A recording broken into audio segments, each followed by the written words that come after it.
చెప్పండి. మీరు ఎప్పటి నుంచి వెయిట్ చేస్తున్నారన్న? ఆల్మోస్ట్ ఇప్పుడే వచ్చిన అనుకోండి. ఆ, 10 మినిట్స్ అవుతుంది. ఆ, ఓకే. ఇప్పుడు అంటే ఇప్పుడే ఫేస్ చేస్తురా ఇవాళ ప్రాబ్లం? నిన్న కూడా మీకు ఇట్లే ఉండిందా? లేదు నిన్న లేకుండా అయితే పానిక్ అయిపోయారండి. ఆ, జనాలు ఏంటంటే పెట్రోల్ షార్టేజ్ ఎక్కర్లేదు, పెట్రోల్ డీజిల్ కానీ డిమాండ్ ఎక్కువ అయిపోతుంది. ఆ, సో డిమాండ్ వల్ల ఏమవుతుందంటే అందరు పానిక్ అయిపోయి ఇప్పుడు నార్మల్ ఇప్పుడు నా బండిలో 2 డేస్ ఇంకా పెట్రోల్ ఉన్నది. ఓకే. బట్ ఈ డిమాండ్ చూసి నాకేంటంటే ఈ రోజు ఇంకా పోపిస్తే నాకు బెటర్ దొరుకుతుందో అని లేదో అన్న లేదని ఒక ఆ భయంతో. ఆ పానిక్ వల్ల వస్తున్నారు అంతే. ఆ, ప్లస్ ఇంకో మైనస్ పాయింట్ ఏమైందంటే ఇప్పుడు పెట్రోల్ కంపెనీస్ లాగా ఐఓసీఎల్ కానీ బీపీసీఎల్ హెచ్పీసీఎల్ కానీ వీళ్ళు ఏం చేశారంటే ఇంతకు ముందు 3 to 5 days క్రెడిట్ పీరియడ్ ఉండేది ఈ పెట్రోల్ బంక్లకు. ఇప్పుడు అలా లేదన్నట్టు వాళ్ళు ఏం చేస్తారు, అడ్వాన్స్ పేమెంట్ మోడ్ స్టార్ట్ చేసారు. సో వీళ్ళకి కూడా ఏమవుతుందంటే ఫస్ట్ పేమెంట్ ఇచ్చినాక పెట్రోల్ తీసుకొస్తారు కాబట్టి ఆ ప్యానిక్ కూడా స్టార్ట్ అవుతుంది.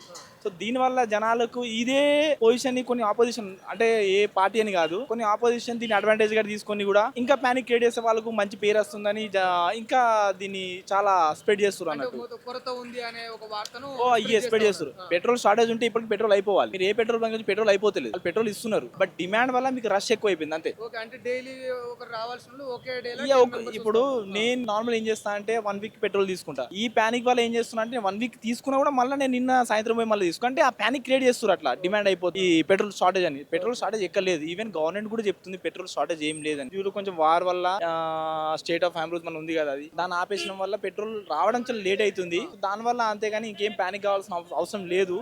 మీ ఒపీనియన్ ఏంటి గవర్నమెంట్ మీద? అంటే ఇప్పుడు గవర్నమెంట్ పెట్రోల్ విషయంలో సరిగ్గానే పనిచేస్తుందంటారా?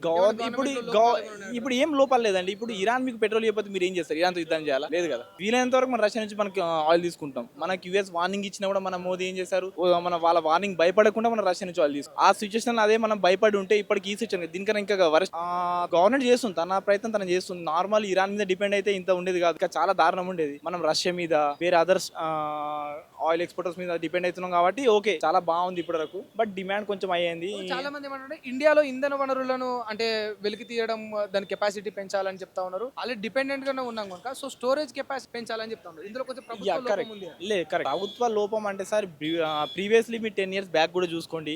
మన ఆయిల్ రిజర్వ్ ఎంత ఉండే ఇప్పుడు ఎంత ఉన్నది, ఇంక్రీజ్ అయిందా లేదా చెక్ చేసుకోండి. ఇంక్రీజ్ అయిందా వెల్ అండ్ గుడ్. బట్ మన పాపులేషన్ గ్రోత్ కి మన వెహికల్ మార్కెట్ లో వచ్చే కొత్త కొత్త వెహికల్స్ కానీ సో దీనికి ఇప్పుడున్న ఈ పాయింట్ ని జనాలు కూడా ఇలా యూజ్ చేసుకోవాలంటే ఈవీ వైపు కూడా షిఫ్ట్ అయ్యే ఛాన్స్ చాలా ఉంటది. సో ఈవీ వెహికల్స్ కూడా డిమాండ్ ఇప్పుడు చూడండి బెటర్ అంటారు. బెటర్. బట్ దీన్ని మిస్యూజ్ గా EV owners EV vehicle owners misuse చేసుకోవద్దు. అంటే ఎట్లాగో షార్టేజ్ పడుతుంది కదా అని వాళ్ళ రేట్ పెంచడం కానీ పబ్లిక్ మీద ఆ బడ్జెట్ ని వీళ్ళ మీద వేయడం అలా చేయొద్దు. బడ్జెట్ లోనే వెహికల్ ఇవ్వాలి. ప్లస్ దీన్ని కూడా మళ్ళీ చాలా ప్లేస్లలో ఈవీ చార్జెస్ అనేది పెడితే లేదా సబ్సిడీస్ ఇస్తే ఇంకా బెటర్.